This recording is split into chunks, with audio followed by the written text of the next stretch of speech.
You can see the original solar arrays of the International Space Station, as well as the IROSAs, the rollout solar arrays that are augmenting some of the station's power.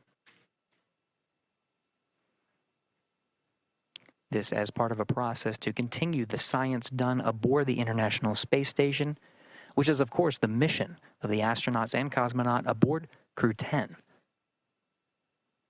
Crew-10 really just a transport mission to get to the International Space Station. Once there, they join Expedition 72 for at least a time. Don Pettit, NASA astronaut Don Pettit, will be returning aboard a Soyuz. Once that Soyuz undocks, crew on board the International Space Station officially begins Expedition 73, continuing the great science and technology demonstrations that are necessary in low Earth orbit to prepare for future human missions to deep space, including the Moon and to Mars.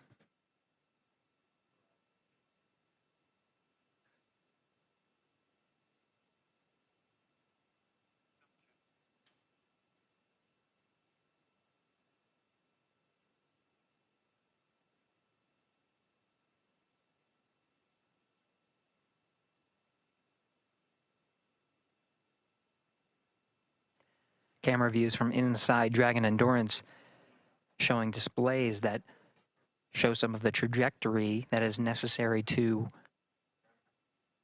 converge with the docking axis. This is waypoint 1. Now, when you see those displays, you'll see the trajectory curve out, the spacecraft itself calculating breakout maneuvers that are necessary as it makes its way along the planned set of procedures and approach maneuvers. Waypoint 1, immediately in front of the docking axis, once that is executed, the Dragon will fire its Draco thrusters to maneuver inside.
We're inside 6 minutes from the planned arrival of Waypoint 1, continuing to get these fantastic views provided from the International Space Station, as well as from inside Dragon itself. Commander Ann McClain, as well as pilot Nicole Ayers, you see positioned as the camera in between them shows them in their launch and entry suits.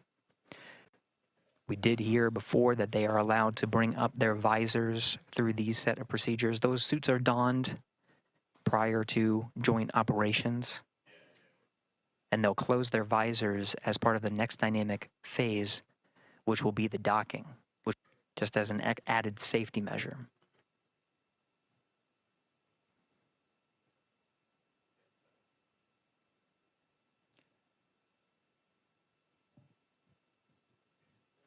Endurance less than 300 meters from the International Space Station, being illuminated by an orbital sunset right now. The views you see of Earth and of Dragon will start to get a little darker as we enter into an orbital sunset and orbital nighttime. Dragon, now brightened by the sun, will start to dim, and you'll start to see the docking lights as well as the navigation lights. Docking light will be white at the center of the spacecraft, and you'll see green and red lights on the forward bulkhead, green indicating the starboard position, red indicating the port position.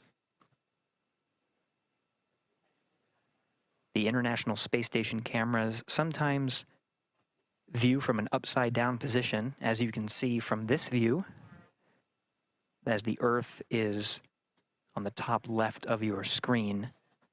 So the port and starboard navigation light positions will be reversed, but it's because the camera is sort of upside down from the position of Earth. Additionally, the cameras on board the International Space Station are subject to the radiation environment of the station.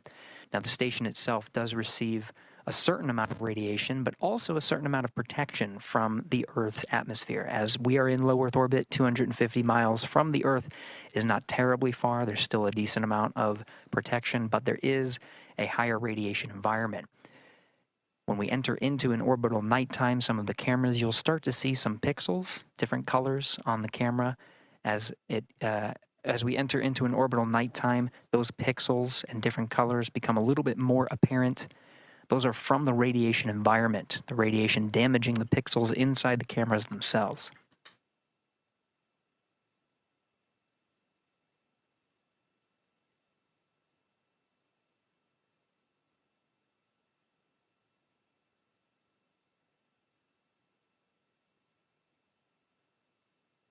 Inside 3 minutes from waypoint 1 arrival, we do have a go to proceed past waypoint 1. So Dragon, what you'll see is not a pause at waypoint 1, but it should proceed towards the keep out sphere. You'll notice some of the views change throughout our coverage here. The feeds coming from Dragon, you can see illuminating the International Space Station. Those feeds provided by ground SpaceX stations. On the big loop. Approach 1 and soft capture ring extension will begin shortly. Dragon will continue its approach to waypoint 2.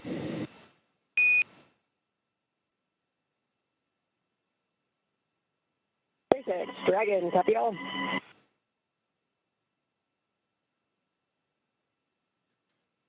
And that relayed from the SpaceX core in Hawthorne, California, confirmed by the crew aboard Endurance. We are proceeding inside the keep out sphere.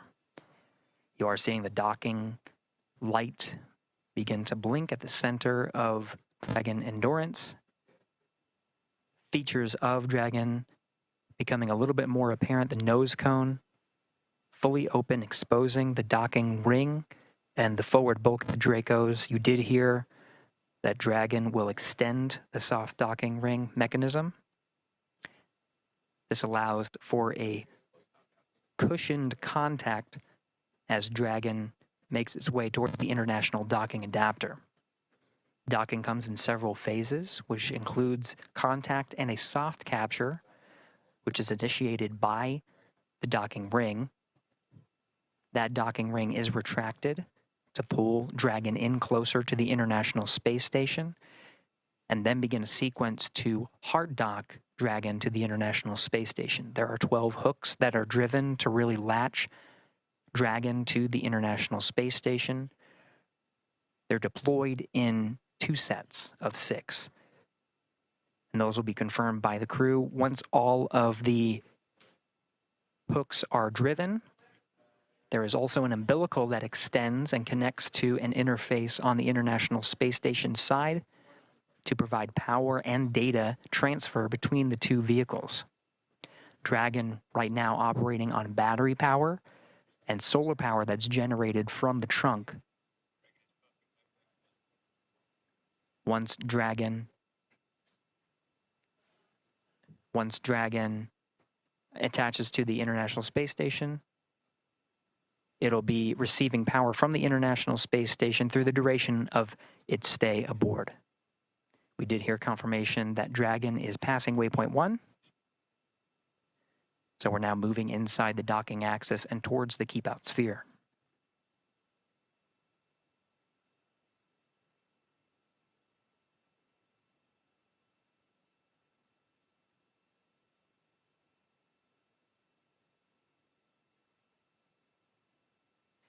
Now passing waypoint 1, Dragon Endurance heading towards the International Space Station. We're following along from here inside Mission Control Houston, working jointly with the teams in Hawthorne, California, to take us through the next series of steps, including crossing the Keep Out Sphere and heading towards Waypoint 2. Let's send it back over to Anna and Chris in Hawthorne. And thanks, Gary. Yeah, so we have passed Waypoint 1, so Waypoint 2 is what is up next, and that will put Dragon only about 20 meters. Station Houston on the Big Loop. Monitor approach per step 3 of 1.102, Dragon approach and retreat monitoring. Let us know when your review is complete and you are ready for docking.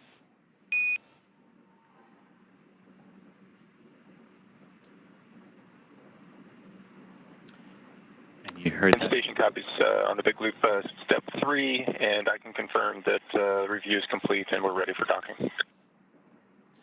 So that call there between the ISS Flight Control Room and the crew on board the International Space Station. Houston copies. At Waypoint 2, Dragon will hold for approximately 5 minutes. And you heard that call there indicating that the ISS Thanks for the heads up. and the crew there are now ready for Dragon's docking to the forward docking adapter of the Harmony module of the International Space Station. Dragon approaching Waypoint 2, which is the point about 20 meters from the International Space Station's forward docking adapter. And as we did just hear there, we are expecting Dragon to hold for about 5 minutes once it reaches that point. It crossed through Waypoint 1 and Waypoint 0 without having to hold. But again, these waypoints or checkpoints are places we can hold if we need to, and if we don't, we can proceed forward through them. And so we have gone through 2 of those waypoints, so waypoint 0 and 1, and so now Dragon is less than 200 meters away from the International Space Station, about 170 meters currently away from its target of that forward node 2 forward docking port. And there you're seeing a great view on your screen of the Dragon Endurance spacecraft as it makes its final approach to the International Space Station. The teams in Mission Control Houston the teams at the International Space, or not the International Space Station, the SpaceX Mission Control teams behind us are, of course, doing some final go, no-go polls for docking. It's one of the final checkpoints between those teams to make sure everyone is good to proceed and to dock. We did hear that there will likely be a brief hold at Waypoint 2. And again, that Waypoint 2 is just 20 meters away from the International Space Station, so very close at that point. So they will hold briefly, and then from there, we will have our final approach and docking. We will have an initial soft capture. We did hear that the soft capture ring was being extended a few minutes ago. And then from there, they will begin to deploy those hooks, 2 sets of 6 for a total of 12 hooks to get that hard capture. And during that final hold, that again, we're expecting around the Waypoint 2 mark, which is 20 meters away from the space station. During that final hold, they can possibly wait for better lighting conditions. So the space station does have exterior lights and Dragon can dock in the dark. But of course, we go through an orbit every 90 minutes. So there's a sunrise and sunset every 45 minutes. So if they need to wait for a little bit of improvement in the lighting conditions, they can use that Waypoint 2 hold opportunity to wait for things like that, ensure final alignment, ensure everyone is good to go for that final approach and docking. And as we could see right there, right before we switch to the inside view there, that's a great view on the outside. You can see that we're passing into an orbital sunset here, so approaching orbital night. And you can see how that lighting is very different on board the International Space Station. But what I love about that view, too, is you can see the forward navigation strobe light from Dragon illuminating the forward element of the International Space Station where it will be docking just a few minutes from now. But of course, approaching Waypoint 20. This is a view now from the International Space Station looking at Dragon. You can see the white navigation light indicating the center of the docking alignment axis there. And the green light that you see is the starboard navigation light. So just helping the folks on the International Space Station keep track of Dragon's orientation there.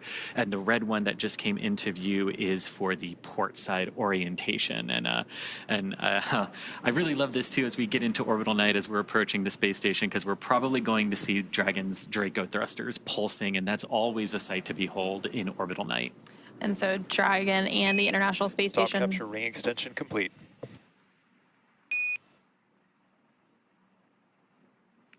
And we just heard confirmation that that soft capture ring extension has been fully completed. So that extension of the soft capture ring, it's fully out and ready for that soft capture, that initial contact with the International Space Station. So right now, the International Space Station and Dragon are currently flying over Canada. And they're continuing to make its final approach to the International Space Station, currently just over 100 meters away as it makes its way to that waypoint 2, which is 20 meters away. So a little over 80 meters to go to the international, or to that waypoint 2. And then that final initial capture, and then we'll have the hooks deploy and have that hard capture milestone. Now, as you're looking there at the SpaceX Mission Control here in Hawthorne, California, where we are, Dragon up on orbit as it is approaching waypoint 2 on that docking axis for the forward docking adapter. It's approaching the space station very, very slowly, about a few tenths of a meter per second, and it's also trying to keep in proper alignment with that docking port. But again, waypoint 2 is where we're going to stop based on the calls, and we can do some final alignments there and final checkouts. But so far so good for Dragon. About 28 hours after liftoff now, after lifting off from the Kennedy Space Center yesterday afternoon at 7:03 p.m., completing the docking in just a few minutes from now. And so Dragon is now less than 100 meters away from the International Space Station as it continues to make that final approach. And so right now we're seeing those live views of the SpaceX Mission Control team here in Hawthorne, California. And typically we'll go back to these views when we do have those brief loss of signal between the International Space Station and Dragon and the ground. And we'll regain those views shortly. It's just a handover between satellites. So that tracking and data relay satellite system that the International Space Station relies on, they have a brief handover period between satellites, which causes a loss of those views periodically throughout our coverage. Kind of like going from cell phone tower to cell phone tower. And so Dragon is less than 80 meters away, so continuing to approach waypoint 2, about 60 meters to go until it reaches waypoint 2. Again, we are expecting Dragon to hold at waypoint 2 for just a few minutes to ensure final alignment, to ensure lighting conditions are good before we have that final docking. We are expecting that docking to take place around 9 a.m. Pacific, a little bit later than that. And right before that final docking takes place, we will hear that call for CHOP that we mentioned previously, which is the crew hands-off point. So right after you hear that call is typically when that soft capture takes place. And that CHOP call that we've been talking about, and basically what that means is the crew can no longer manually abort Dragon away from the International Space Station if there should be a reason to do so. It would all be based on Dragon's automation at that point. Everything going very well for Dragon as it continues to approach the space station. The crew monitoring the automated approach for the vehicle, as well as any escape options they might have to do, but again, not expecting to have to use those. Station Houston, on the big loop, the no exercise constraint for docking begins now. Station copies. And so you did just hear a call up from the Capcom, or capsule communicator at Mission Control in Houston, to the crew on the International Space Station, mentioning that the exercise constraint has started. So typically when you have visiting vehicles such as Dragon arriving and departing the International Space Station, there are constraints on crew exercise, and that's basically to prevent additional loads from being imparted on the station during these dynamic operations. And I love this sort of night vision-esque view here from Dragon looking at the International Space Station. So this is a view from the Dragon Endurance carrying the Crew-10 crew. The forward docking port there is in the center of your screen, sort of being illuminated every few seconds by that light from Dragon. And what I love about this is you can see the Crew-9 Dragon directly above that docking port. And of course, Crew-9 going to be coming home after a brief handover period with the Crew-10 crew. And then inside of Dragon Endurance here, you have Commander Ann McLean on the left-hand side of your screen, pilot Nicole Ayers on the right. Next to Nicole is Roscosmos cosmonaut Kirill Peskov, and on Ann's left is JAXA, or Japanese Aerospace Exploration Agency astronaut Takuya Onishi. Ann and Takuya are returning to the International Space Station for their second long-duration missions, and Nicole and Kirill are on their first missions to space. So it's getting pretty real for the 4 crew members that make up Crew-10. Right now, they are just under 25 meters away from the International Space Station, so just outside of that waypoint 2, which is that point at which Dragon will hold for a few minutes. On the big loop, you see we're approaching waypoint 2. Crew visors are closed. Copy. Crew-10 visors are closed. We did just hear that confirmation that the crew is approaching waypoint 2, so they see that on those screens in front of them. They see the distance, and they're able to monitor that approach as well. And this is great because you can see Dragon's Draco thrusters firing here. You've got the red and the green navigation lights as well as the white one, but all those little flashes and pulses that you're seeing around the vehicle are the thrusters, keeping that alignment as we continue to approach waypoint 2, 20 meters from the ISS, where again, we are expecting to hold for a few minutes up. And you can see we're really getting close considering now we're really illuminating that forward docking port with Dragon. And so Dragon is actually at that waypoint 2 mark now, just around 20 meters away. So we will have that hold briefly. And recently, the team in Mission Control Houston did conduct their final go, no-go poll as well for docking. SpaceX on the big loop. Dragon is holding at waypoint 2 for Dragon Eye assessment. You hear that confirmation. Dragon, copy.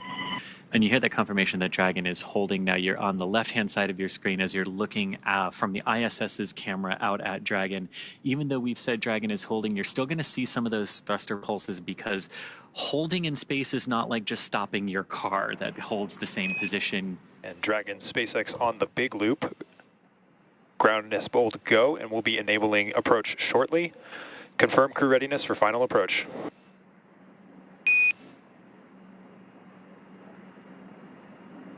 SpaceX Dragon, Crew-10 is ready for final approach. And that is great words there to hear from SpaceX Mission Control. Resume has been commanded. Reminder, once Dragon is inside the crew hands-off point, retreat and breakout are not permitted. Copy. And Anna, here we go. So we did just hear that they have the go to resume final approach, so that we had that brief hold completed at waypoint 2, which was just 20 meters away from the International Space Station. So Dragon will now resume its final approach and finish its fly into the International Space Station's Node 2 forward docking port. And we heard Dragon is in approach 2. Your good confirmation of Dragon in that approach 2 mode, meaning it has passed waypoint 2 and is coming into the station. Again, you can see Station Houston on the big loop. Dragon is on final approach and is go for docking. Monitor per steps 5 and 6 in 1.102 Dragon approach and retreat monitoring. Station copy. and that was the call from the International Space Station Flight Control Room to the crew on the ISS. Again, just everyone confirming, making sure everyone's on the same page as Dragon is now very close to docking with the International Space Station here today. And so Dragon is now just 17 meters away from the International Space Station and continuing to close in on its target. Coming up here shortly, we will likely hear that call out for CHOP, which stands for Crew Hands Off Point. That typically takes place less than 30 seconds before docking. So as soon as you hear that, you know that that docking will take place very soon after. And then at that point, when we hear the CHOP call out, any aborts will have to be done automatically by Dragon. And so also on the International Space Station, we have NASA astronaut Nick Hague monitoring this final approach. And then once Dragon is docked, NASA astronaut Butch Wilmore will walk through those hatch preparation and opening steps to welcome the crew on board. And Dragon is now less than 14 meters away from the International Space Station and continuing that final approach. These very delicate series of maneuvers now. Dragon approaching very, very slowly relative to the International Space Station. Again, we talked earlier that launch is all about accelerating the vehicles to orbital velocity. And even though both Dragon and the ISS are traveling at about 17,500 miles per hour or 27,500 kilometers per hour, they are moving very, very slow, like 1/10 of a meter per second in relation to each other right now. Dragon now at about 10 meters away from the International Space Station. We're standing by for that call out for CHOP here shortly. SpaceX Dragon, 10 meters. Copy, 10. And again, you're looking at the forward docking port of the International Space Station, which is mounted to the Harmony or Node 2 module of the space station. The Crew-9 Dragon, which has been there since September, is also attached to a docking port on this module. And that Dragon is actually just off the top of your screen there as Crew-10's Dragon comes in for docking in just a few moments. And I love these views again. You've got the Dragon, you've got the ISS staring at Dragon on the left-hand side of your screen, and you've got Dragon looking at its docking port on the ISS on the right. And Dragon is now less than 7 meters away from the International Space Station as it continues to make that final approach. Traveling with a range rate of less than 0.082, which, as you mentioned earlier, it continues to get slower and slower as we make this final approach. 5 meters. Copy, 5 meters. So the next call we should hear is chop, or that crew hands-off period, followed moments later by docking. That typically comes at about 2 meters away from the International Space Station. Right now, we're less than 4 meters away.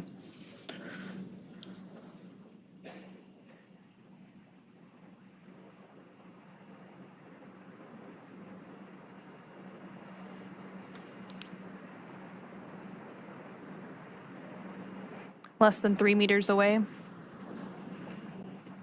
2 meters, clear hands off. Copy, hands off. There is the chop call. Standing by for initial contact of Dragon to the International Space Station.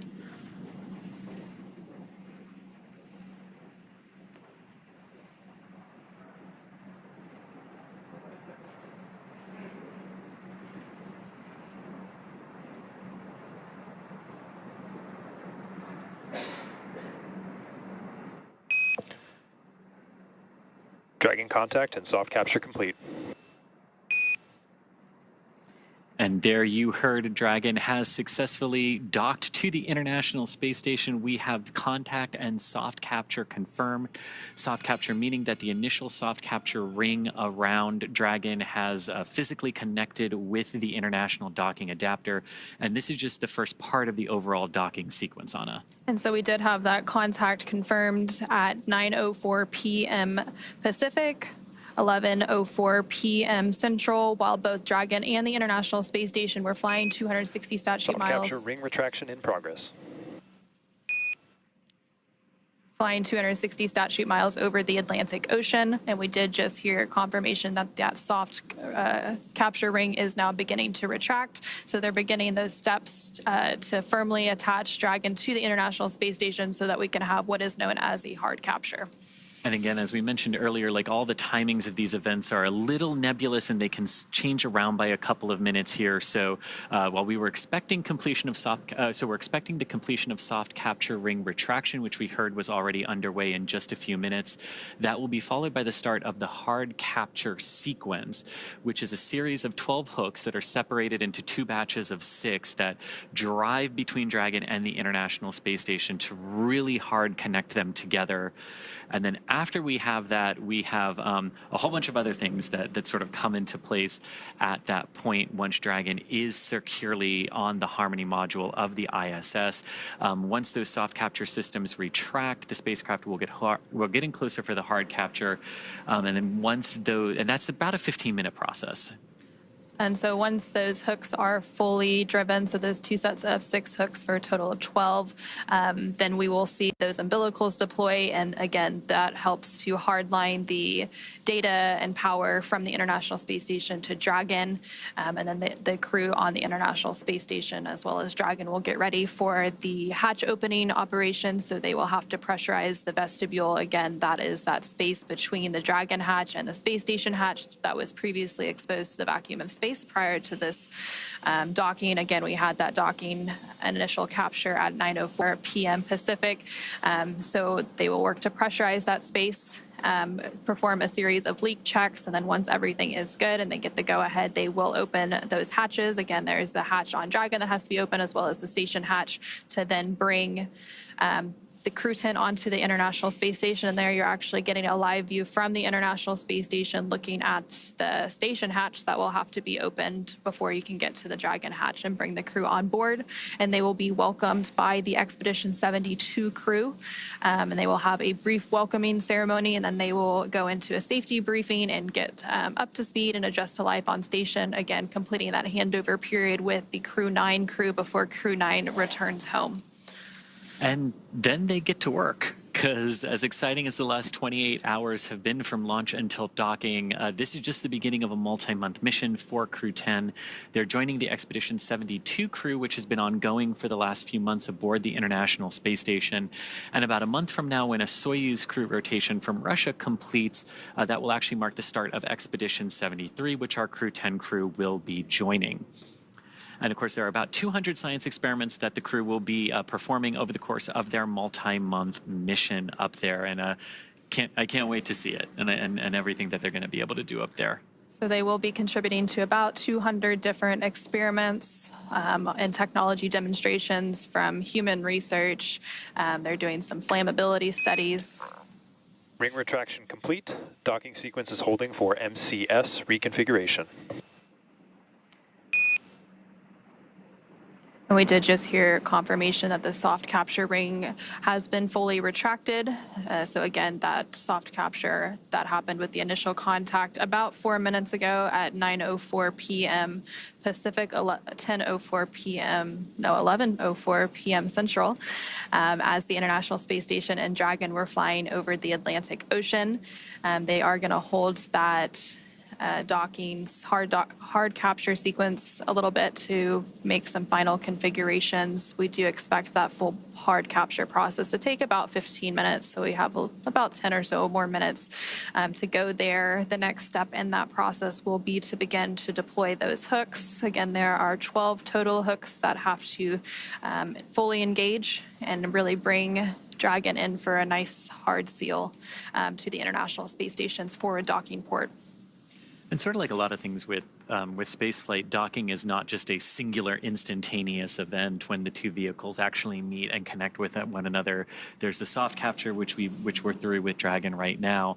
There's also, like the vehicles are moving in relation to one another at docking, so they've also got to make sure that any motion between them is dampened out and that they're all really ready for that hard capture connection. And there you're seeing a live view on your screen on the right-hand side. That's a view from the International Space Station of the Dragon spacecraft Endurance, now docked to the International Space Station's Node 2 forward docking port.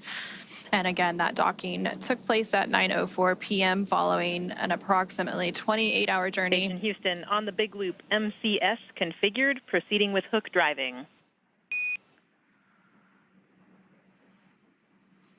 Station copies. And there we hear good confirmation that what we were waiting for there and holding the docking sequence has been, we've gotten through that, and now we are going to begin that hard capture sequence, and that's what you were talking about, Anna, driving the series of 12 hooks, 6 at a time, to form that hard capture. And again, we expect that process to take about 15 minutes, but it really is great to see the Dragon Endurance back on the space station. Its 4th trip to space. This particular capsule has launched the Crew-3, Crew-5, and Crew-7 missions, and of course returned those astronauts safely to Earth. And now it's doing it again for the 4th time for the Crew-10. And it's the 10th total rotational mission for SpaceX flying crew to the International Space Station. Again, we did hear confirmation that the first set of 6 hooks for a total of 12 is now driving. So those will make a hard capture, and then they will drive the second set of 6 hooks. And then from there, we will have confirmation of that hard capture, and then they will deploy some umbilicals and then begin that pressurization and leak check series before we have hatch opening and welcoming Crew-10 on board the International Space Station. Of course, it's been a pretty long journey for Crew-10. They've been traveling for over 28 hours now, following a liftoff yesterday of 7:03 p.m. Eastern, 4:03 p.m. Pacific from NASA's Kennedy Space Center in Florida, Launch Complex Complex 39A. They had approximately 9-minute ride to orbit before we had that orbital insertion and second engine cutoff, and then they've been traveling in free flight since then. They had a series of burns that set them up for a docking today at 9:04 p.m. Pacific. They first had their phase burn, and that was completed yesterday at 4:52 p.m. Pacific, followed by a boost burn at 12:08 p.m. Pacific, a close burn a little bit after that at 12:50 p.m. And then they had a mid-course out-of-plane burn, a transfer burn, co-elliptic burn, and just recently we had that approach initiation burn. So a lot of burns to set them up and get them on a track to where they are now at the International Space Station. And after that sequence of burns, it went pretty good after that point. We saw Dragon cruise through the waypoint 1 and waypoint 0 targets of 400 and 220 meters respectively from the International Space Station, and then close into that waypoint 2 where a brief hold and then right on in for a picture perfect docking over the North Atlantic. And so we did have that soft capture at 9:04. Now the first set of 6 hooks has fully closed, and now the second set of 6 hooks is driving. Once that second and final set of hooks finishes closing and driving, we will have that hard capture complete. And then from there, they will, of course, begin the pressurization process of the vestibule. And of course, part of Crew-10's arrival at the space station means that it's time for another crew who's been up there for a few months to come on home. So a few days after Crew-10, now the Crew-10 has docked, in a few days we will have the planned undocking and return of Crew-9, which includes NASA astronauts Nick Hague, Butch Wilmore, and Sunita Williams, as well as Roscosmos cosmonaut Alexander Gorbanov. 2 of them have been up there since September. Nick and Alexander launched on Crew-9 in September on the Crew-9 mission from Slick 40 at the Cape Canaveral Space Force Station. And of course, Butch and Sunny were already on the space station and joined Crew-9 and will now be coming home on Dragon. So they will do that brief handover period. The handover period between crews is pretty typical. We like to ensure a continuous presence of U.S. crew, and then the Crew-9 will help bring Crew-10 up to speed as the new arrivals and get them adjusted to space station life before they return home.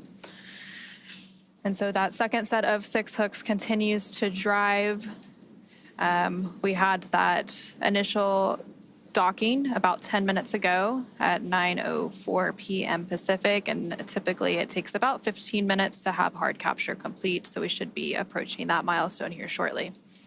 And as all of that is happening and those umbilicals are being connected, hard capture complete.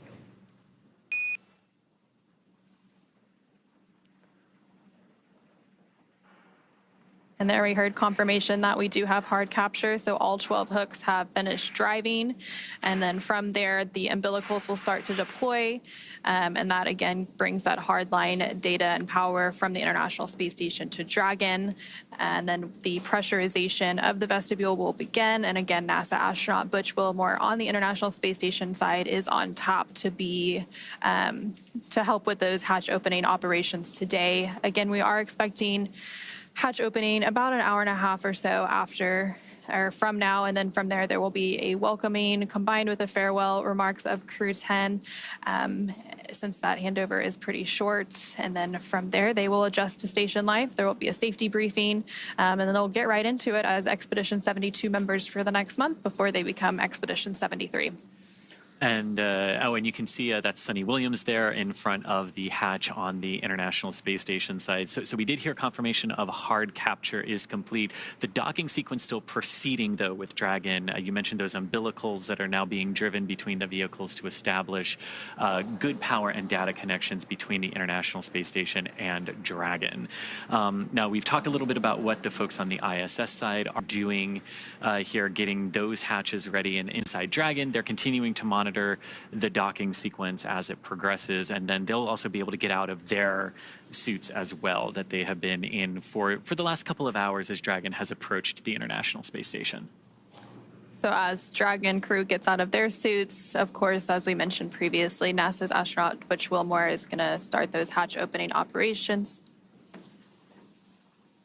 And there on your screen, you are seeing NASA astronaut Nick Hague as well as Roscosmos cosmonaut Ovchinin as they stand by to greet Crew-10 members and welcome them as part of the International Space Station crew. Again, they are going to get that pressurization process underway here shortly, and they will pressurize that area known as the vestibule, which is the area between the Dragon hatch and the station hatch that was previously exposed to the vacuum of space. And then once that happens, they will conduct a series of leak checks. And there on your screen, you just saw NASA astronaut Sunny Williams actually floating right in front of that hatch that will be open in just a little bit.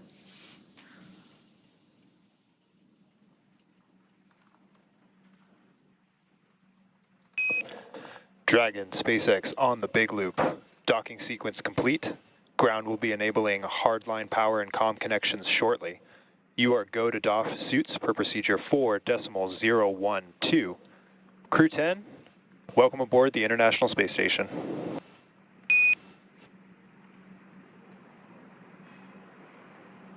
SpaceX, Houston, and ISS, this is Dragon Mission Specialist Takuya Onishi on the big loop. We copy the docking sequence is complete. We are go for 4.012 for docking suits. And on behalf of the entire crew, I would like to thank all the partners, especially our SpaceX friends who trained us and enabled us to safely arrive at the International Space Station. It was so amazing to see the ISS shining in the darkness of space and symbolizing human beings, technology, and international cooperation. And it's such a great honor for us to be part of this program. We have a lot of exciting work ahead of us that we are looking forward to. Again, thank you very much to everybody who helps us to get here.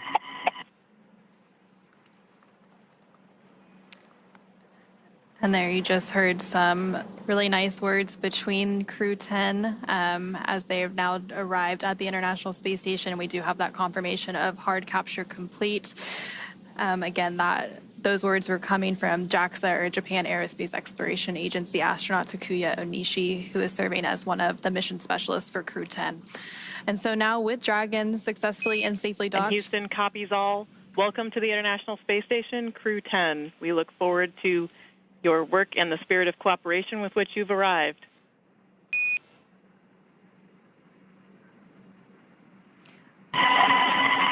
Thank you very much, Dennis. And there's some words from the capsule communicator, Capcom, in Houston in the International Space Station Flight Control Room. Back to Crew-10, and again, now with Dragon docked, that's going to wrap us up for our coverage here in Hawthorne, but our coverage for Crew-10 won't stop there. That's correct. It's great to see the Dragon Endurance docked back at the station and see Crew-10 ready to begin their multi-month mission in there. In a minute, we're going to toss it back to Gary in Mission Control Houston to take us through the vestibule depressurization hatch opening, and then we'll see NASA astronauts Anne McLean and Nicole Ayers, along with JAXA, or Japan Aerospace Exploration Agency astronaut Takuya Onishi and Roscosmos cosmonaut Kirill Peskov float into the International Space Station. But first, let's do a quick recap of how we got here. The crew suited up yesterday before their launch and then had their ride to the pads in those sleek-looking Teslas before ingressing an even sleeker-looking Dragon. They lifted off right on time from the Kennedy Space Center at Pad 39A at 7:03 p.m. Eastern Time on Friday, March 14th. Stage 1 successfully returned to a landing at Landing Zone 1 for recovery and reuse a few minutes later. Dragon separated from the second stage of Falcon 9, and once it was safely in orbit, deployed its nose cone to reveal that docking adapter and all the navigation aids needed to get to the International Space Station. Dragon also completed 5 major burns on its journey to the International Space Station, coming in for a docking at 9:04 p.m. Pacific Time, 11:04 p.m. Central Time today, March 15th, 2025. And it was Dragon's 10th crew rotation mission for NASA and the Commercial Crew Program. That's right. And now that Crew-10 has arrived to the International Space Station, we are looking ahead to the return of Crew-9, and we will be taking you along as they return home after their long duration stay on board the International Space Station. Teams will be assessing return dates, which will then be announced on nasa.gov, so be sure to tune in as NASA and SpaceX will then bring you live coverage every step of their return home. And you can also follow SpaceX and NASA on social media for real-time updates updates. But thank you again for watching our coverage of docking, and go NASA, go SpaceX, and go to Crew-10 and Crew-9. For those of you watching on X, please head over to NASA Plus to follow the coverage of hatch opening and welcoming live. So thanks everyone for joining us here in Hawthorne. Thank you specifically to Anna for joining us from Johnson Space Center. And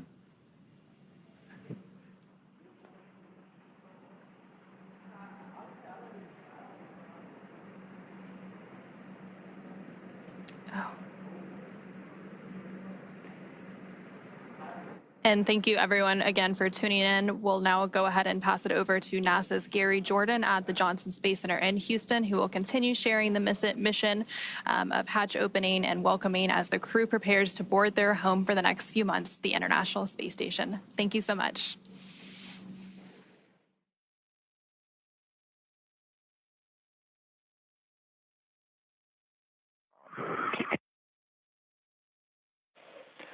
And talk SpaceX on the big loop. We've got you loud and clear for the cabin mic comm check.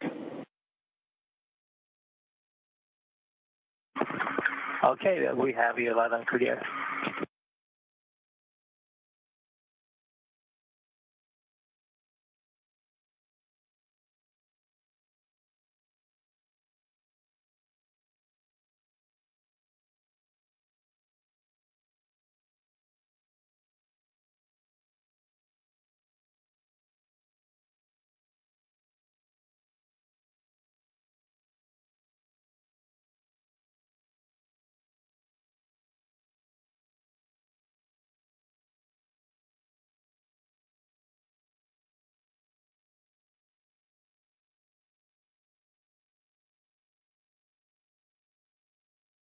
This is Mission Control Houston. You're looking at a live view of the International Space Station Flight Control Room.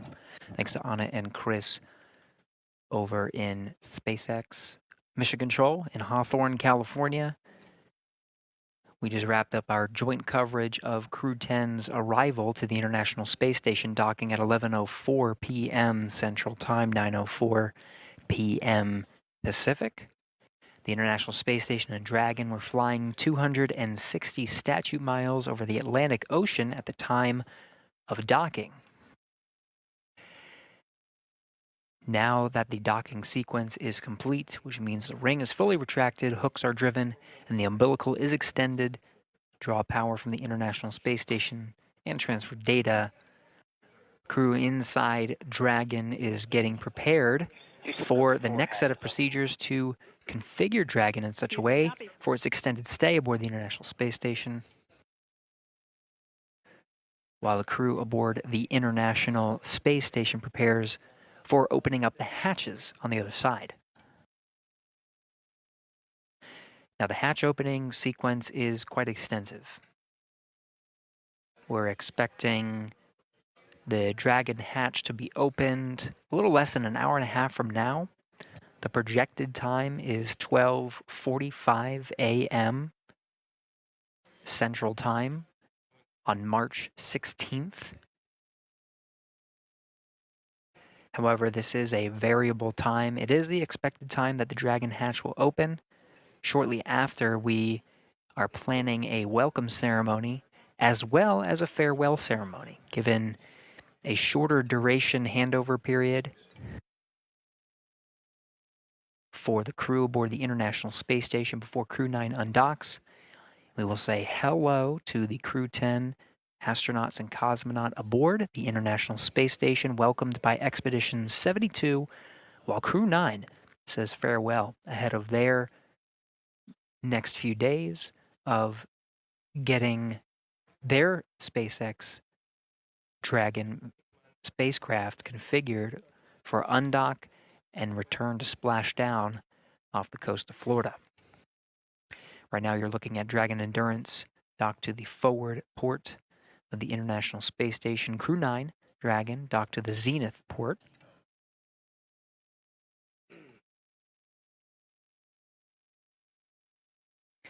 These views provided by an external camera on the exposed facility outside of the Japanese module.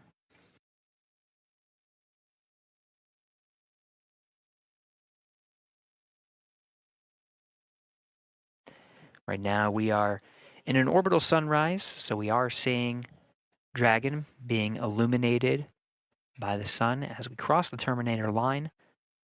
We're just west off the coast of South Africa now, 267 statute miles right above that coast, in fact, on a southeast trajectory, heading into an orbital daytime, starting to see the horizon of Earth being illuminated by this view. We're again following the procedures inside the International Space Station.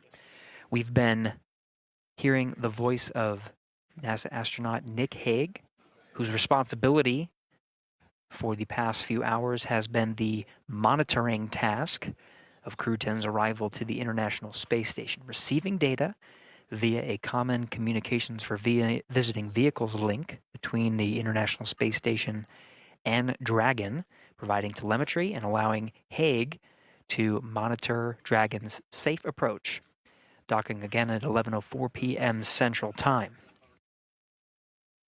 Now that Dragon is docked and the crew is getting ready to open the hatch on the International Space Station side, it's Butch Wilmore who is tasked with the responsibility of opening up the hatches.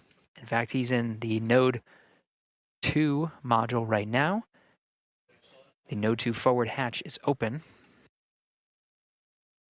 Throughout our coverage today, it will take some time to open up those hatches. It's quite a lengthy procedure that needs to be done carefully, and we will be continuing to orbit the Earth, handing over between our coverage of TDRS satellites that are providing video from the International Space Station.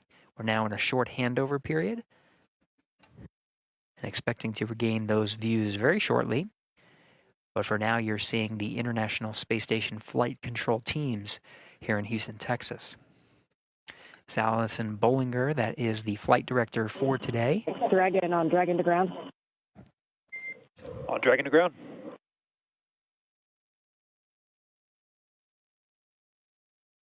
You're coming a little broken. Wondering if you're going.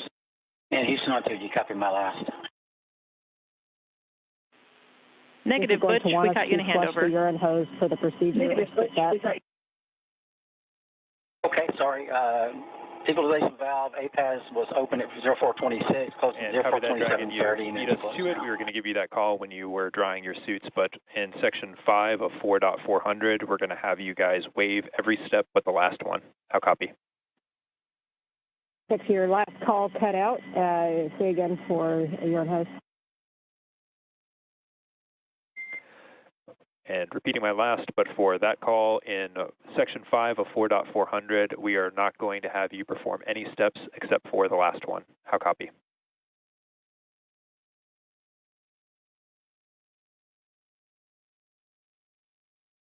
SpaceX Dragon, your call keeps cutting out after about a sentence. Trying again shorter, do not perform section 5. How copy?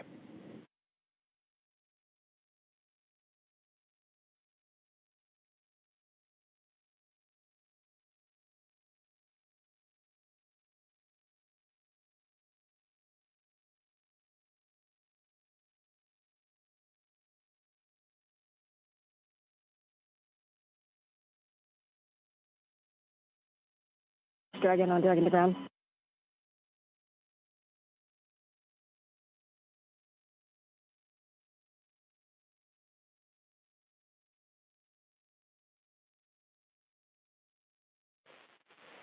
And Dragon SpaceX on the big loop, with Dragon to ground being in and out, we can report here that there's no need to perform section 5 of 4.400. How copy?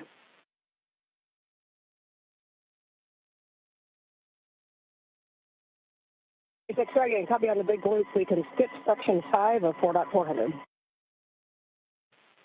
That's a good readback.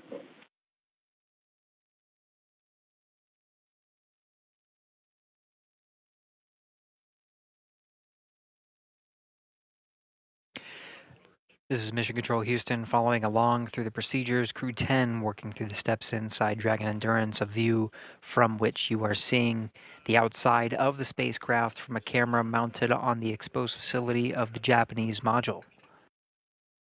Inside, the crew are working through steps. They wore their SpaceX launch and entry suits through the duration of today's procedure, docking to the International Space Station as a safety precaution, closing those visors and having the suits as an extra layer of protection. Now that we are docked and hard docked to the International Space Station, that docking sequence complete, the crew may doff or take off their suits and start configuring the cabin of Dragon for opening up the hatch. You'll hear some of those communications through Dragon to ground, those communications intended for the Dragon crew. Some of the communications you'll hear on the big loop and the space to ground loops, because there are crews on both sides of that hatch working to welcome the crew aboard. Each has their own respective role.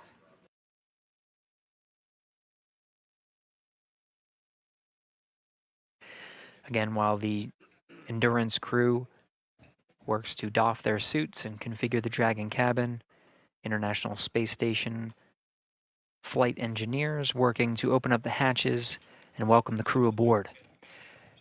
Confirm that the Node 2 forward hatch is already opened inside of Node 2.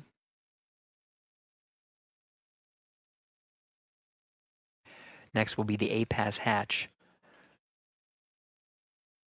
The APAS hatch is the last hatch on the International Space Station side. There is a vestibule that separates that hatch from the Dragon hatch, and that vestibule right now is at vacuum. Part of the procedures that the crew will undergo, namely NASA astronaut Butch Wilmore, will be to turn a valve and introduce air into that vestibule, bringing it up to pressure. Pressure inside the International Space Station and Dragon is that of sea level, 14.7 psi. The procedure to take that vestibule up to vacuum is slow and steady. They make sure that there are no leaks at about 5 pounds per square inch, settling there, making sure that there are no leaks present before bringing it fully up to pressure at 14.7 psi. ISS power connection established.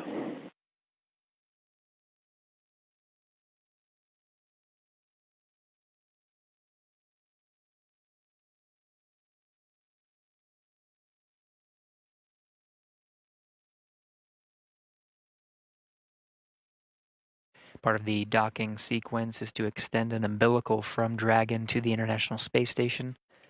That provides power and communication drawn from the station to Dragon, so Dragon no longer has to rely on battery power. And the solar arrays that you can see, the black paneled section at the trunk from the view, that call was confirming that power is successfully being drawn from the International Space Station into Dragon. Dragon no longer needing to rely on battery power.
This is Mission Control Houston, still getting views, though they will be interrupted. You see here from aboard the International Space Station, we're anticipating some very short handovers in communication and views from the International Space Station. It's the teams here you see in Mission Control Houston that are walking through the operations and working with the teams aboard the International Space Station, as well as the flight control teams in Hawthorne, California, and the crew aboard Crew-10 to prepare for the crew's arrival. It'll be this team that witnesses the welcome of Crew-10 aboard the International Space Station when hatches open and the crew floats aboard.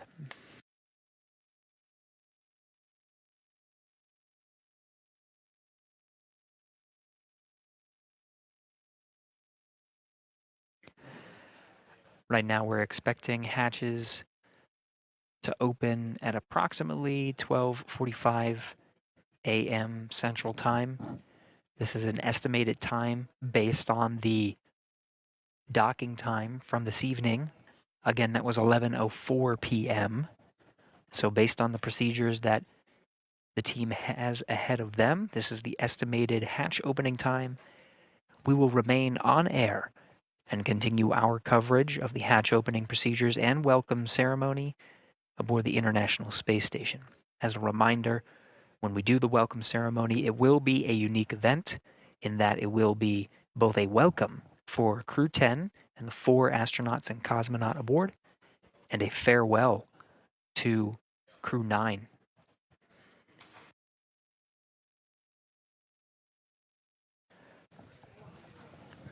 This is due to a shortened period between the arriving spacecraft and the departing spacecraft, and the series of procedures that the astronauts need to undergo to prepare for departure.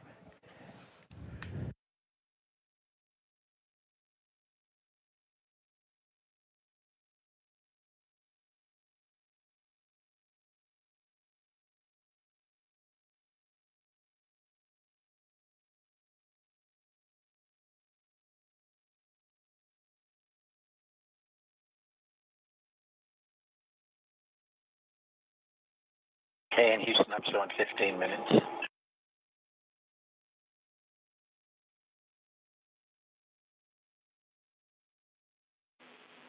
Butch, we copy. We are still assessing. Standing by.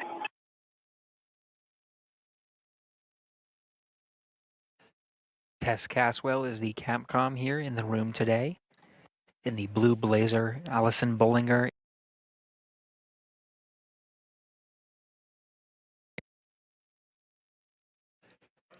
Caswell will be the voice from Mission Control Houston, relaying namely to the crew aboard the International Space Station. Through these hatch opening procedures, it's Caswell's responsibility to communicate with the crew inside station. This includes NASA astronaut Butch Wilmore, tasked with the hatch opening procedures, as well as Nick Hague, who is in the monitoring role during Crew-10's arrival and docking, or approach and docking to the International Space Station. It'll be the voice of the SpaceX core, who we will continue to pull into our broadcast. That'll be communicating with the Crew-10 astronauts and cosmonaut aboard Endurance, walking them through their procedures. We already heard them talking specifics about procedures needed for suit doffing. This means taking off their launch and entry suits that are necessary for the critical phase that is contact and capture of Dragon to the International Space Station. Once they go through that dynamic phase, they are taking off their suits and putting on something a little bit more comfortable. They will not be in their SpaceX launch and entry suits when they enter the hatch and are welcomed by the crew.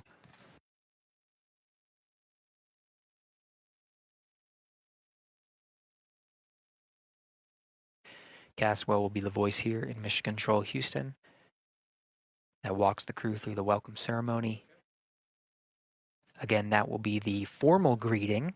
We'll see all 11 crew members aboard Expedition 72 in Node 2 of the station. This is at the very forward end, and it is the forward hatch that will be opened and is opened currently, the Node 2 forward hatch.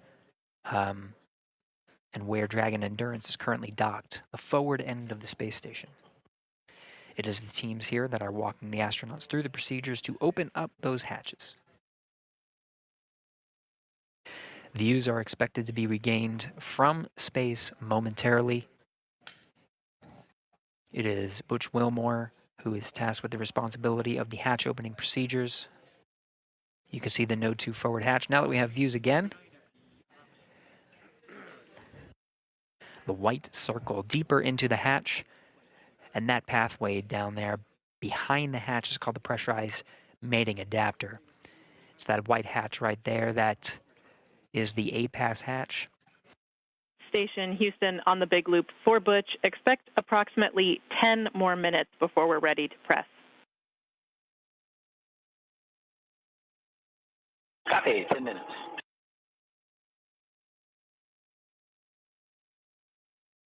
Prior to Dragon's arrival at the International Space Station, the International Docking Adapter, which is on the other side of the hatch, just right there, has been exposed to vacuum and the harsh conditions of space, being exposed to intense sunlight and sunsets, plus 200 degrees Fahrenheit and minus 200 degrees Fahrenheit in sun and shade, respectively. Because of this introduces some significant thermal constraints and thermal conditions in that vestibule. Now, when Dragon docks, that vestibule is at vacuum, and the task here is to bring, you can sort of see the black structure on the right of your screen there. That's the pressurized mating adapter. Of course, Dragon, you can see that there. But the white in the middle, that's the International Docking Adapter. That is that vestibule. It is that section there that needs to be pressurized up to 14.7 pounds per square inch. What the teams here are relaying is that those thermal conditions need to dampen out. If they were to pressurize now, there would be too much fluctuation to accurately read if there is indeed a leak. Could it be a leak, or could it be the thermal fluctuations from the intense environment that was in that vestibule?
We're taking a pause from our commentary here.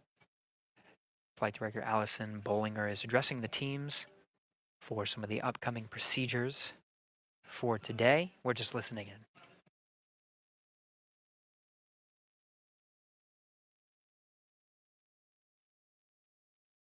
Dragon on the big loop in Dragon procedure 4.012, step 5, alpha 6, suits are drying. Copy, we're with you for suit drying.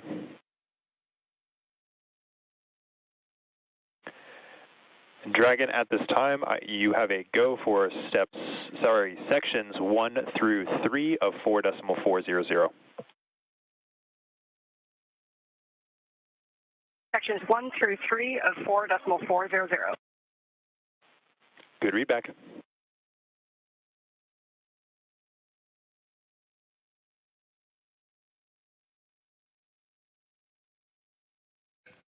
As we get live views from here at Mission Control Houston, the calls you heard were of Commander Ann McLean inside Dragon Endurance, speaking with the core,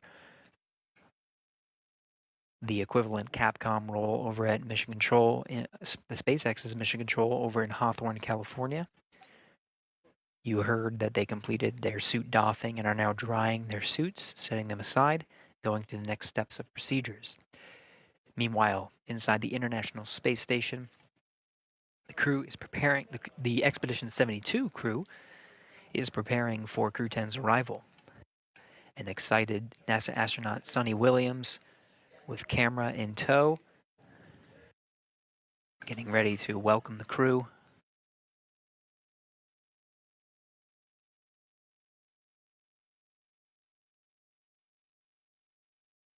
Ivan Wagner and Alexander Gorbanov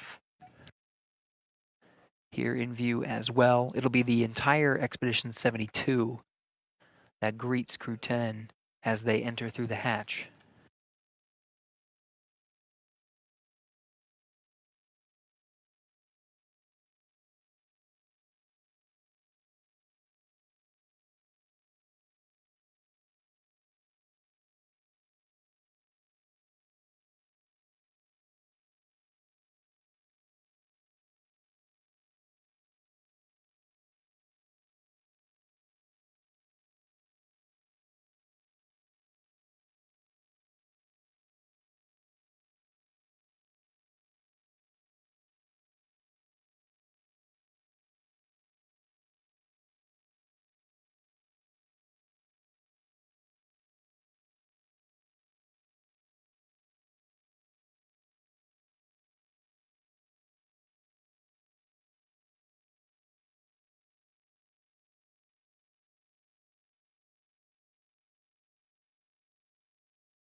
Dragon Houston on the big loop, stand by for hardline audio config.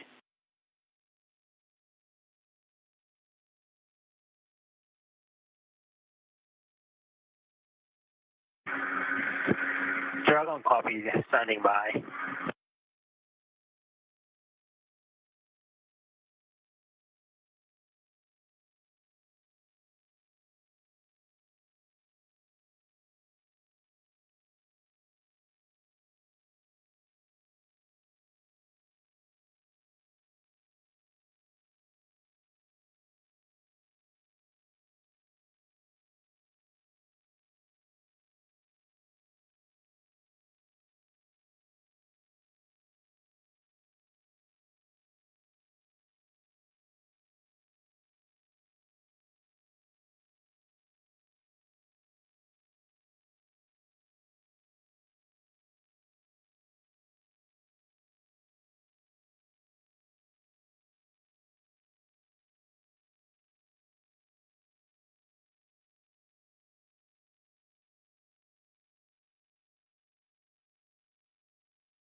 Station Houston on the big loop for Butch, you are go in step 3.1. Decimal 1. And Dragon Houston on the big loop, com check, hardline audio config complete.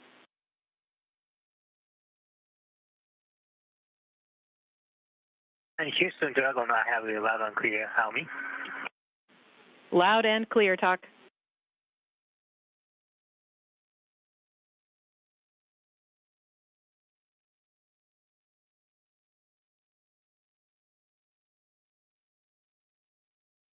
Three dot one's complete. Houston copies.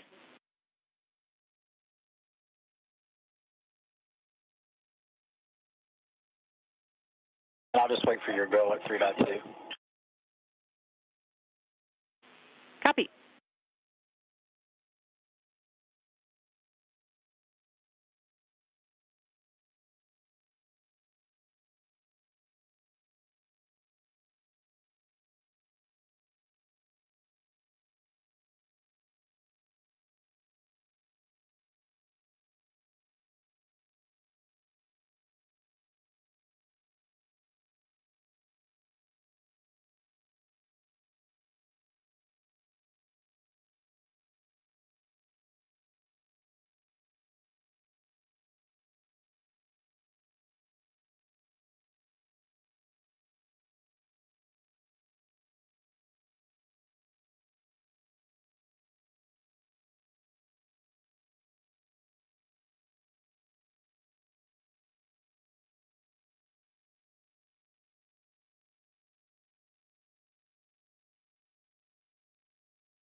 Station Houston on the big loop.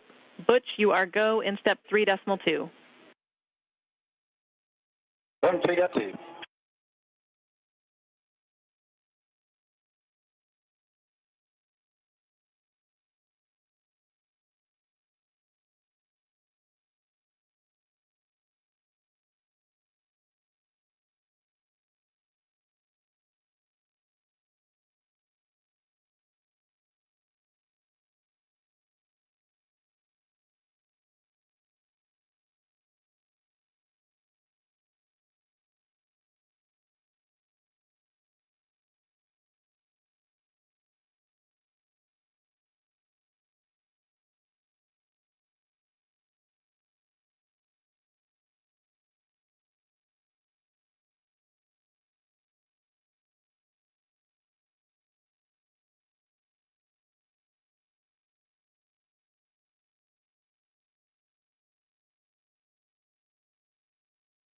All right, Houston, 3.3 was 5:03 on the time, and we're waiting our 5 minutes. Houston copies.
This is Mission Control Houston. You're getting a live view inside the International Space Station. Expedition 72 crew members gathering inside Node 2, smiles across the board, waiting in anticipation for welcoming the crew aboard the International Space Station.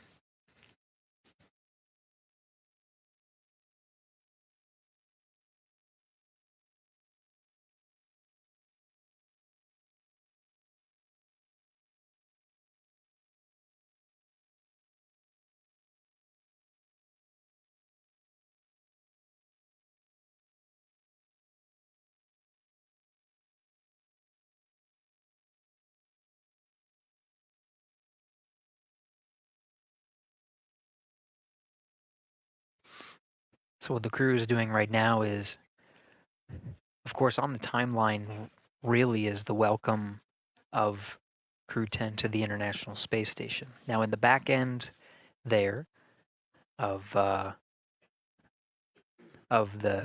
pressurized mating adapter, you can see the hatch.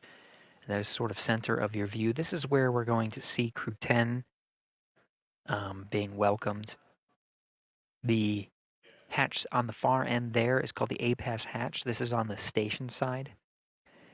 That one, they're still waiting for a go to go ahead and open that up. There's still another hatch once the A-Pass hatch is open. That's the Dragon hatch. That's the time that we'll report that hatches are open. There are 3 that are needed to connect the Dragon crew with the station crew. The A-Pass hatch, of course, on the other side is the vestibule.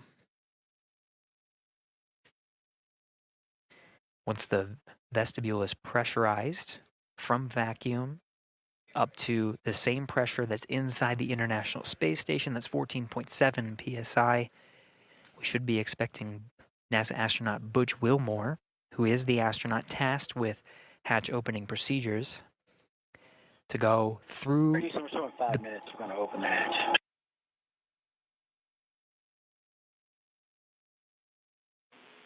Houston copies. And there you have it. Butch Wilmore saying 5 minutes, he's going to open the hatch. There he goes, floating through the pressurized mating adapter, working on hatch opening procedures now. Expecting, he already reported down to Houston, responding here in the room. Capcom, Tess Caswell.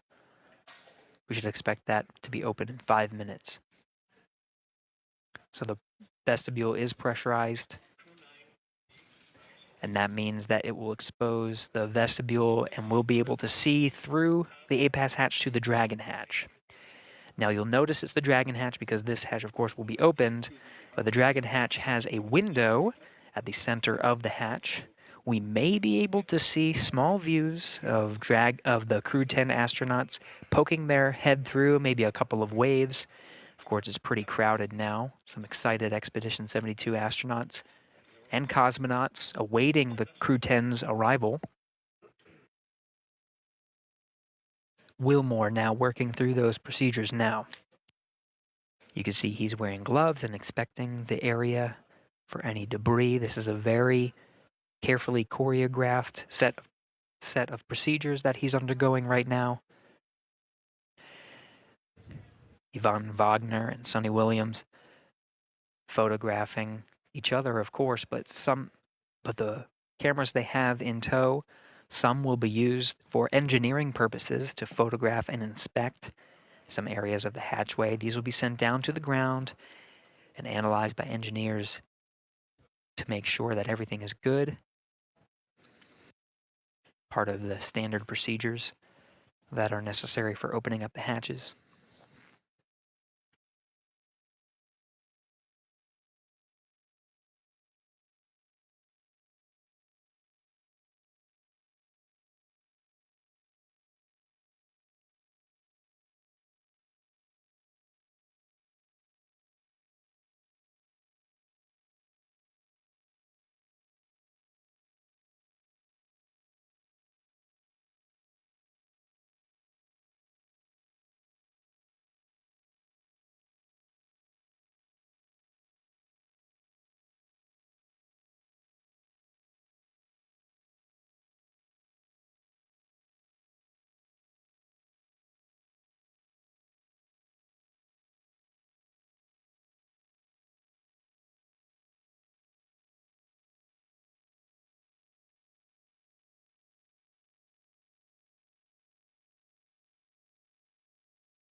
Houston on 2, seals look good, no condensation.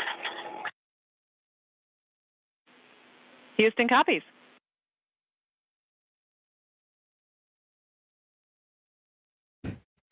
Station hatch is now open. And Dragon, SpaceX on Dragon to ground for crew status.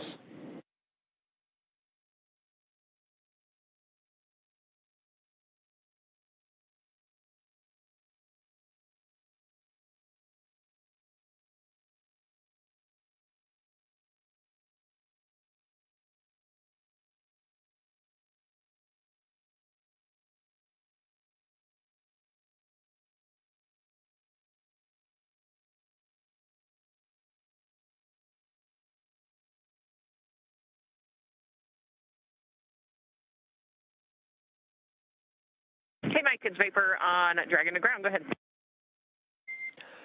Hey, Vapor. Just wanted to check in since I see Butch and Nick are moving pretty close through the vestibule pressurization and those tasks there. So just wanted to get a status on your guys from inventory report. And I see about 20 minutes on suit drying and just wanted to check in.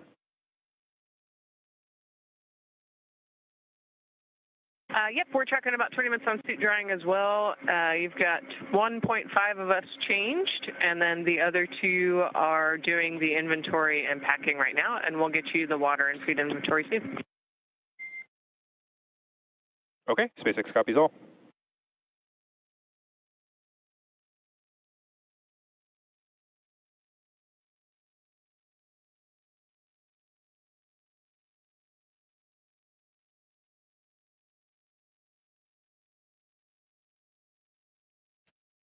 So as a readback, you can hear the crew inside Dragon speaking with the core that's over at SpaceX's Mission Control in Hawthorne, California. The crew on the other side of the Dragon hatch does have some procedures to go through. You heard they have some time on the suit drying, and then they have additional procedures ahead of them before they open up their hatch.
Dragon SpaceX on Dragon to ground.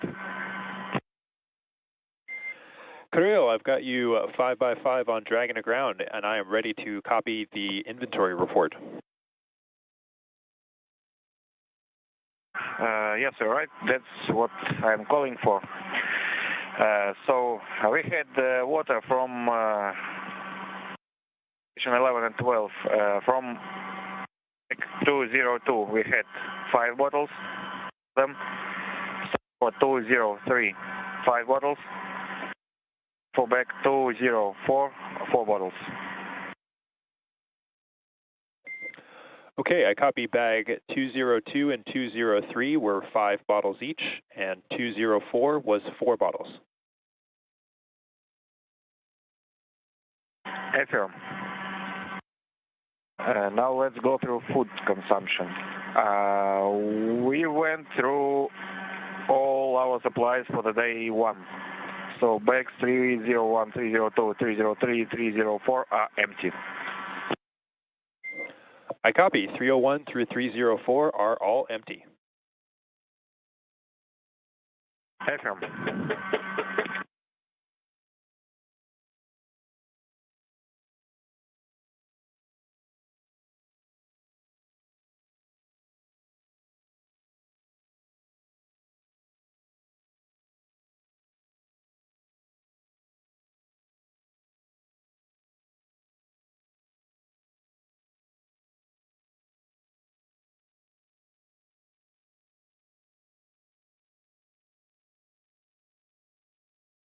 In Houston, we're up to step 4.9.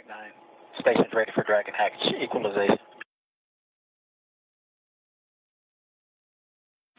Houston copies.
This is Mission Control Houston, continuing to work through the hatch opening procedures.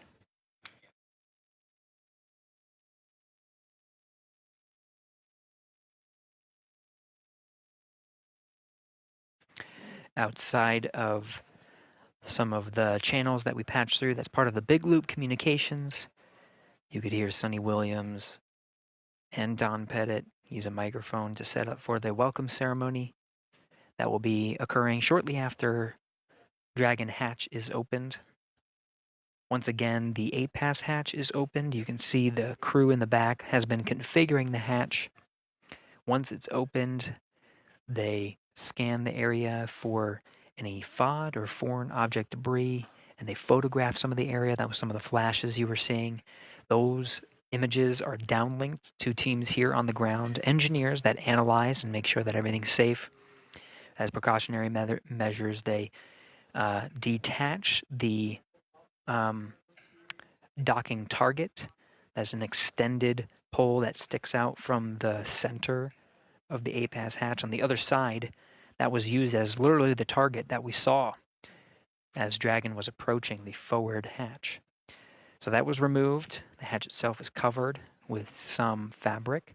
All of these safety measures to protect the crew as they ingress into the International Space Station and again are greeted by the Expedition 72 crew. Now on the other side of the hatch, the Dragon crew has their own set of procedures, while the station crew is focused on ensuring that hatch opening procedures are underway. They go through those step-by-step written procedures that have been directed and sent up to them from the ground to make sure they're doing everything safely. The same thing is happening on the Dragon side. The teams in Hawthorne, SpaceX teams, are walking the Dragon crew through their closeout procedures. They have to dry their suits. They have to change into their garments that they'll wear for the welcome ceremony, similar to, polos and attire that you see here. We'll see the Dragon crew wearing, ideally, something similar, and they'll. Dragon on the big loop.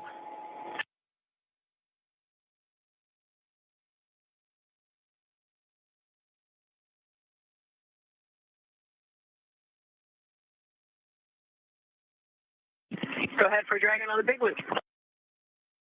Hey, can you open your cover to the hatch window cover? Stand by. Give us about 2 to 3 minutes. Okay.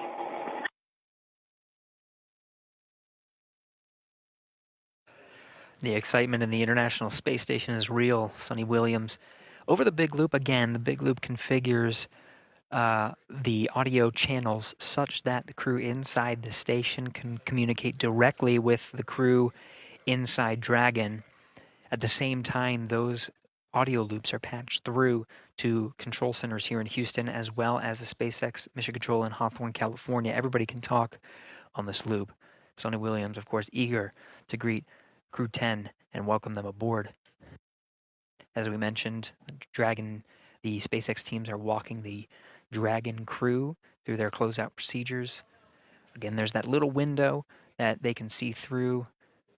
Expedition 72 very eager to see 4 new crewmates and welcome them to the Expedition 72.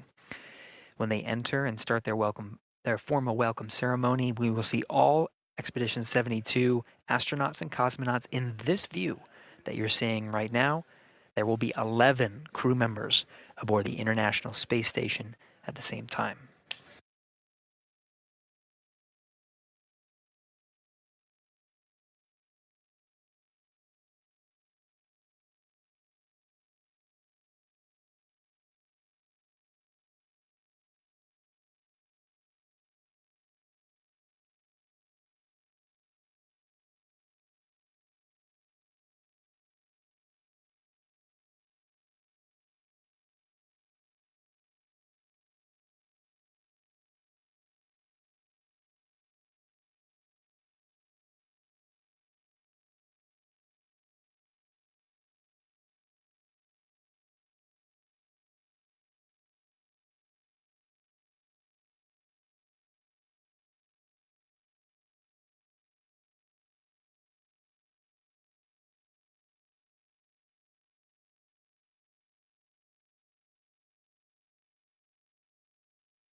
This is Mission Control Houston. You're getting a live view from inside the International Space Station. Now, we get these incremental handover periods as the International Space Station orbits 17,500 miles per hour over the Earth.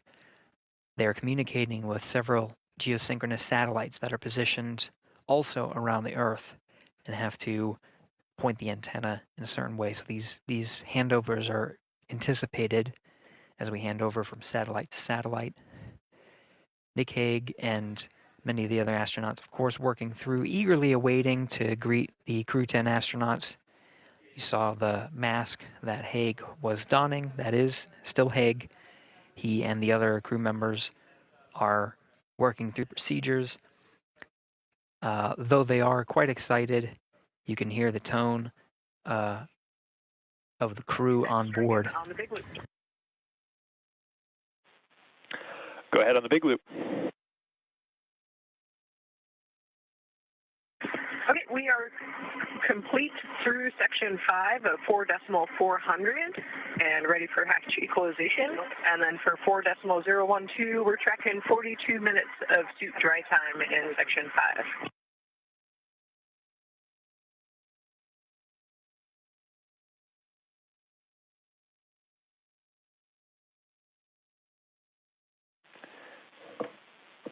And copy Dragon, standby 1.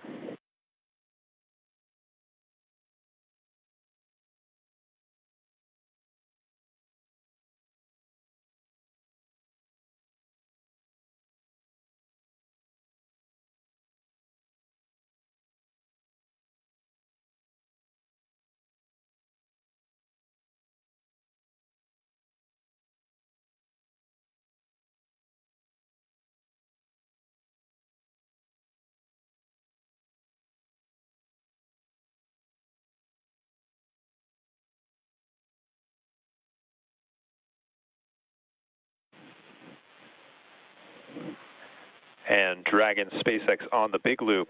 At this time, you guys are go for hatch opening per decal, followed by your remaining actions in section 6 of 4.400.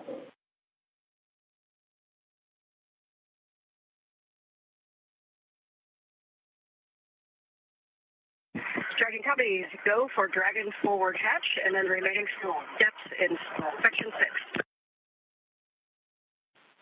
Good readback.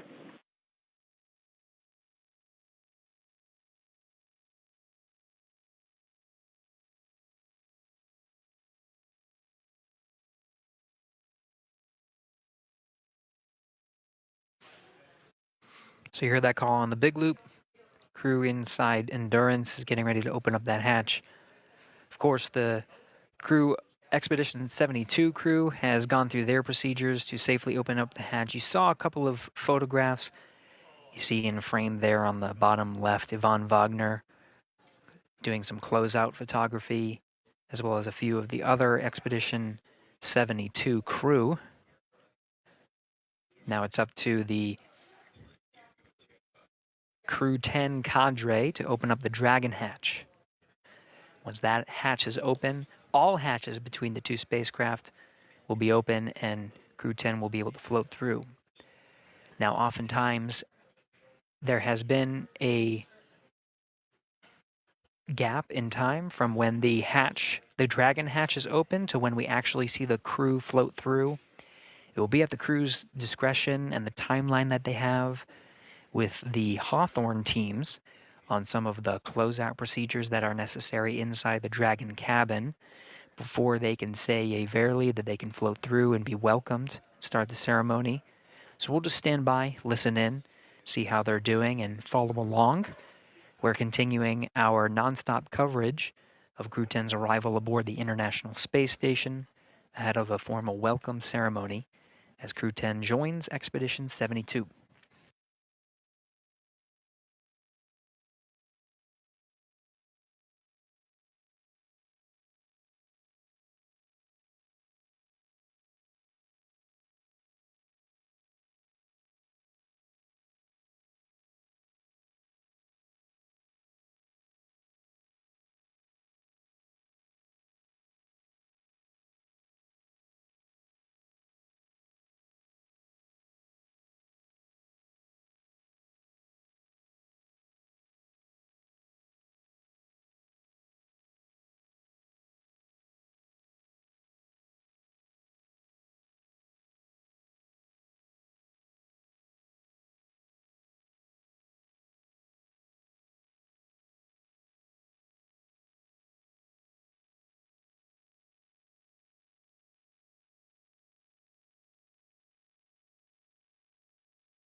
SpaceX Dragon, hatch is open. SpaceX copies, hatch open at 0535 UTC.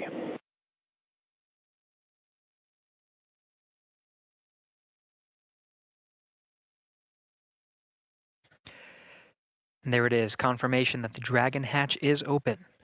That time of hatch opening is 12:35 a.m. Central Time on March 16th, 2025.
Some Dragon on the big loop.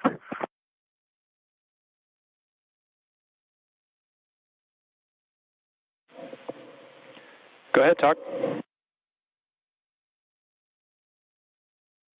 We are in step 6.1 of the procedure 2.102 Crew Dragon ISS and IMV duct installation complete, and you guys go for IMV fan activation.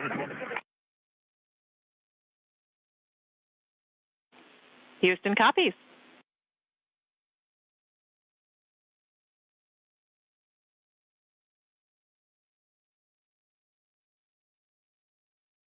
And Houston Dragon, do we have a go for YO cartridge config?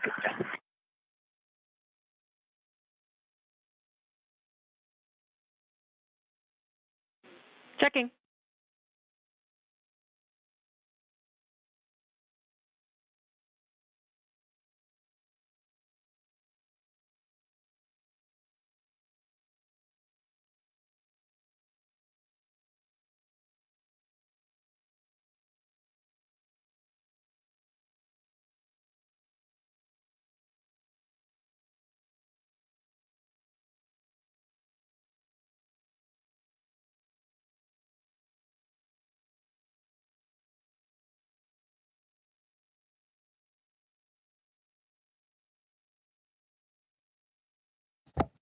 Standing by for words from Expedition 72. You see the bell in position that will be rung.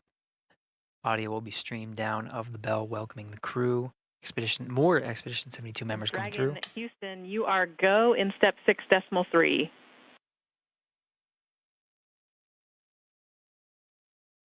Okay, go for step 6.3.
And Dragon SpaceX on the big loop, be advised that S-band will be deactivated shortly. Dragon to ground will no longer be available for comm.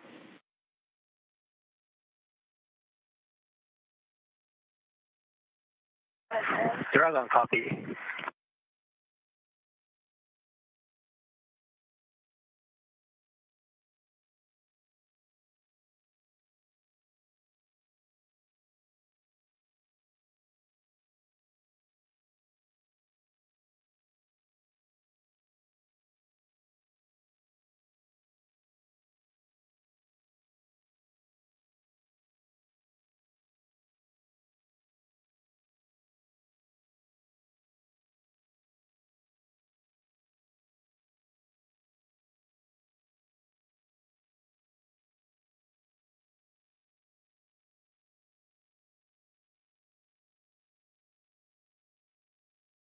SpaceX Dragon on the big loop for LIO.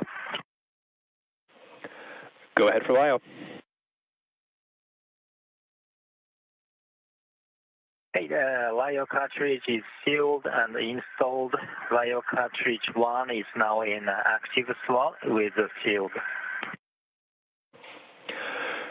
We copy. LIO cartridge 1 is sealed and installed in the active slot at approximately 0542 UTC. That's good copy. Crew-10 mission specialist Takuya Onishi confirming some of the closeout procedures. There is a reason why we are waiting for Crew-10 to enter the International Space Station. They do have very important closeout duties inside Endurance.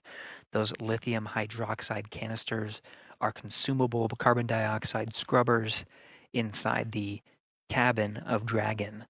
So they do want to conserve those carbon dioxide scrubbers, and so before entering the International Space Station, they do want to make sure they conserve the LIO cartridges as much as possible. So that is a very important closeout duty that they have aboard Dragon before they enter. But it seems like we do have the first Crew-10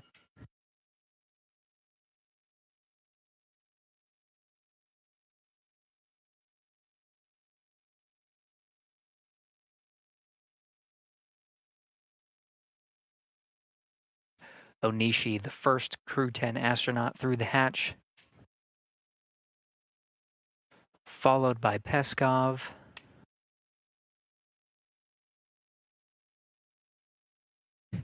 Nicole Ayers, the first of the Fly's newest class of astronauts to enter, and last commander of Crew-10, Anne McLean.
SpaceX Crew-10, welcome aboard the ISS.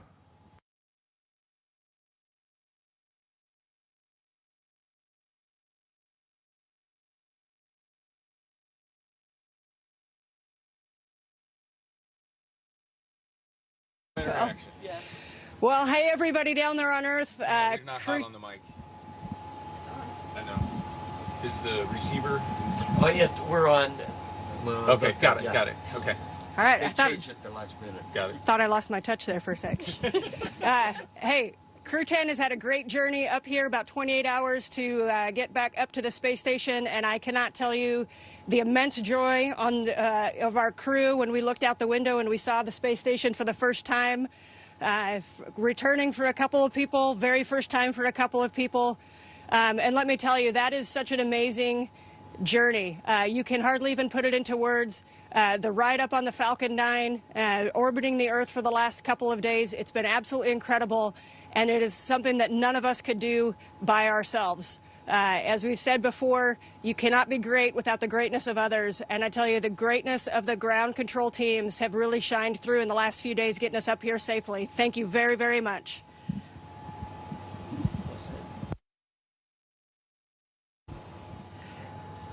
Hey, from the bottom of my heart, thanks to our families, friends, and our colleagues from all the partners, SpaceX, NASA, CSA, ESA, Roscosmos, and JAXA for preparing us and making it possible for us to get here. And we are so excited to now be officially part of the Expedition 72. Thank you guys. And I want to say a couple of words in Japanese from here. 日本の皆さん応援ありがとうございました。元気にここまで ISS まで帰ってくることができました。明日からまた、一生懸命、希望でのサイエンスと含めていろんなタスクを頑張っていきたいと思います。ぜひ応援よろしくお願いします。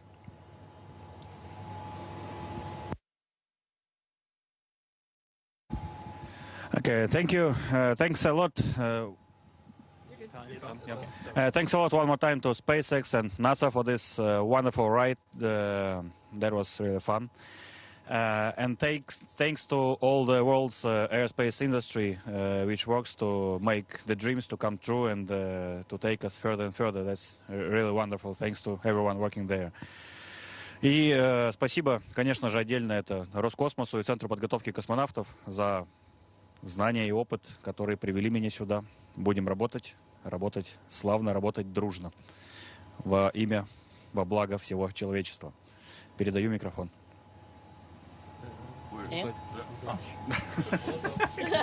Потерялся. I'd like to just say again, thank you to SpaceX for the awesome ride up here. As a rookie, that was one of the coolest things I've ever done, and I can't wait to get to work up here. So excited for the 4 pilots and us that just got to get to space together, and now we're 4 astronauts together. So thank you to all of our friends and families, and thank you to all of the instructors and all of the ground teams who got us here. Can't wait to get started.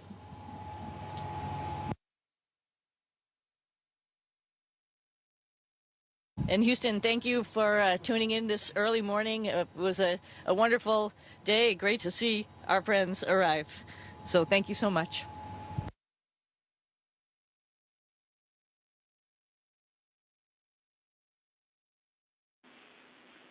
Thanks to all participants. Station, we're now resuming operational audio comm.